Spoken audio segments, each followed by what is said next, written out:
மணல் கடத்தக்கூடிய கும்பல் அரசு அதிகாரிகள் மீது நடத்தக்கூடிய தாக்குதல். இப்பதான் நம்ம பார்த்தோம், புதுக்கோட்டையில 15/6/2024 இலுப்பூர்ல தாசில்தார் தேவநாயகி அவங்க அசிஸ்டன்ட் மேல மறுபடியும் ஒரு கொலைவெறி தாக்குதல். கடந்த 3 ஆண்டுகள் நம்ம பட்டியலிடுறோம் அப்படின்னா 2021 திருச்சியில திமுக ஒன்றிய பொறுப்பாளர் ஒருத்தர் நீக்கிறாங்க. காரணம் மணல் கடத்தல போலீஸ்க்கு மிரட்டல்.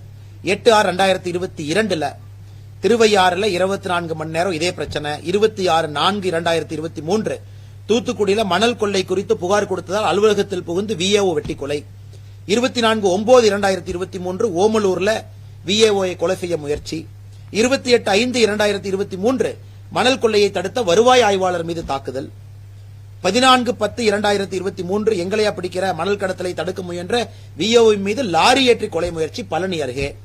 2/11/2023 மணல் அள்ளியதை தடுத்த விஏஓவின் மீது மறுபடியும் கொலைவெறி தாக்குதல். 23/11/2023 தாசில்தாருக்கு கொலை மிரட்டல்.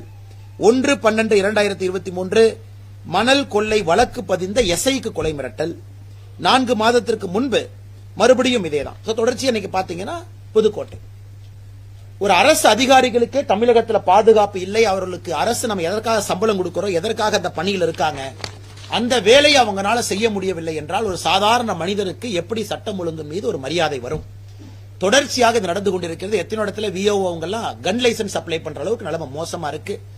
இதுவும் இந்த ஆட்சியில எந்த அளவுக்கு மோசமாக சட்டம் ஒழுங்கு இருக்குது என்பதற்கு மற்றும் ஒரு உதாரணம்.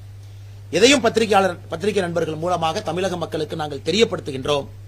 மணல் கொள்ளையும் கள்ளச்சாராயமும் அதிகரித்துக் கொண்டிருக்கிறது. முதலமைச்சர் அவர்கள் தூங்கிக் கொண்டிருக்கின்றார்.